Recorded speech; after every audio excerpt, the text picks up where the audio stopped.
Hi అండి, నమస్తే. నేను శ్రీలత. ఈరోజు ఒక మంచి స్నాక్ ఐటెం చూపించబోతున్నాను. దానికి నేను ఫస్ట్ ఉల్లిపాయ చిన్న ముక్కలుగా కట్ చేసుకుంటున్నాను. ఉల్లిపాయ టమాటా మనము ఎంత చిన్నగా వీలైతే అంత చిన్న ముక్కలుగా కట్ చేసుకోవాలండి. ఇంకా మీకు ఓపిక ఉంటే చాపర్లో కూడా వేసుకోవచ్చు. అంటే అంత చిన్న సైజు ఉంటేనే బాగుంటుంది మనం చేయబోయే రెసిపీ. కానీ తర్వాత మనము చేసే క్వాంటిటీని బట్టి ఉల్లిపాయలు టమాటాలు వేసుకోవాలండి. నేను ఒక ఇంత మీడియం సైజు బౌల్ తోటి 3 బౌళ్ళ మందం చేస్తున్నాను కాబట్టి ఒక ఆనియన్ ఒక టమాటా వేస్తున్నాను. తర్వాత టమాటా కూడా బాగా పండులాగా ఉన్నది తీసుకోవద్దు, అలానే పచ్చికాయ తీసుకోవద్దు, కొంచెం మీడియంగా ఉంది తీసుకోవాలి. ఎందుకంటే పండు లాంటి దాంట్లో అయితే బాగా జ్యూస్ వస్తుంది కదా, అప్పుడు మనకు చేయబోయే ఈ రెసిపీకి బాగుండదు. చూసారా, అలా అన్నీ రెడీ చేసి పెట్టుకున్నాను. నిమ్మకాయ, కొత్తిమీర, పల్లీలు కూడా డ్రై రోస్ట్ చేసి పక్కన పెట్టుకున్నాను. తర్వాత ఇవి మక్క అటుకులు అండి, ఇవి కూడా రోస్టెడ్వే. తర్వాత పుట్నాలు, తర్వాత సేవ్, తర్వాత బూందీ అండి. ఇంకా దీంట్లో కావాలనుకుంటే మనం ఇంకో కొన్ని ఇంగ్రీడియంట్స్ కూడా వేసుకోవచ్చు. నేనైతే ఇంతవరకు వేస్తున్నాను. నేను చేయబోయే రెసిపీ ఏంటంటే బేల్పూరి అండి. అయితే ఇవి పేలాలు ఉంటాయి కదండి, బోల్ పేలాలు అంటాం మేమైతే. అవి ఒకవేళ కొంచెం మనకు ఏమన్నా మెత్తగా అనిపిస్తే వాటిని కూడా ఒకసారి మూకుట్లో వేసి కొంచెం డ్రై రోస్ట్ లాగా చేసుకుంటే క్రిస్పీగా అవుతాయి కదా, అలా అవసరం ఉంటే చేసుకోండి. అయితే క్రిస్పీగానే ఉన్నాయి.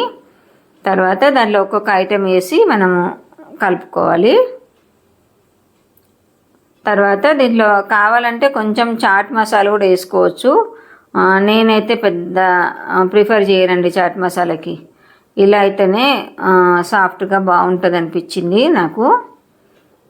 తర్వాత ఉల్లిపాయలు అది ఇవన్నీ ఒకసారి వేసేసి కలిపి ఉప్పు కారం వేసిన తర్వాతనే ఉల్లిపాయలు అవి వేద్దాము. ఉల్లిపాయ టమాటా వేస్తే కొంచెము లిక్విడ్ లాగా ఉంటాయి కదా, త్వరగా మెత్తగా ఛాన్సెస్ ఉంటాయి. కాబట్టి ఇవన్నీ కలిపిన తర్వాతనే అవి వేసి కలుపుకొని, ఈ బేల్పూరి ఏంటంటే మనం ఇలా ప్రిపేర్ చేసేసి అలా సర్వ్ చేసుకోవాలండి. కొంచెం కూడా మనం దాన్ని స్టోర్ చేసి ఉంచొద్దు, వెంటనే తినేసేయాలి, మెత్తబడిపోయే అవకాశం ఎక్కువ ఉంది. అలాగే నా ఛానల్ సబ్స్క్రైబ్ చేసుకోండి, లైక్ చేయండి. చాలామంది కూడా 74-75% సబ్స్క్రైబ్ చేసుకోకుండానే వీడియో చూస్తున్నారు. చేసుకోండి ఫ్రెండ్స్, సబ్స్క్రైబ్ చేసుకొని లైక్ చేసి వీడియోలు చూడండి. చూసారా, నేను 1 by 1 ఐటెం అన్నీ వేసేసుకుంటూ ఇప్పుడు ఒక్కసారి మట్టుకు మనము మంచిగా చేయితో కలుపుకోవాలి. ఎందుకంటే ఉప్పు కారం అంతా అన్నిటికీ పడుతుందండి. అయితే దీంట్లో మనము కావాలంటే గ్రీన్ చిల్లీ కూడా వేసుకోవచ్చు.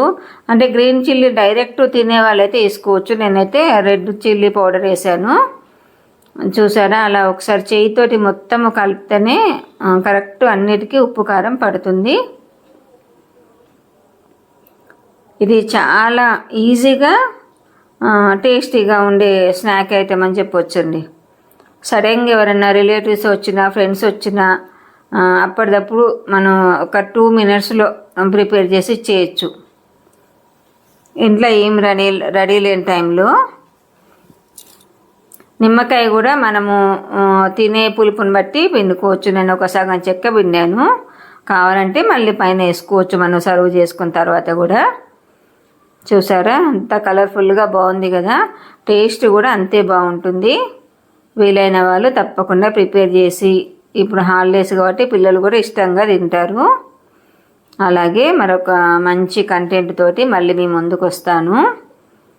సబ్స్క్రైబ్ చేసుకోవడము, లైక్ చేయడం మాత్రం అస్సలు మరవకండి ఫ్రెండ్స్, ఓకేనా. నేను 2 బౌళ్ళల్లో సర్వ్ చేస్తున్నాను. ఆ బౌల్ ఉంది కదా, ఆ బౌల్ తోటి 3 బౌల్స్ అయిందండి నేను ప్రిపేర్ చేసిన బేల్పూరి. చూసారా, వెంటనే ఇంకా తినేసేయాలి అంతే ఇక. Okay friends, bye bye.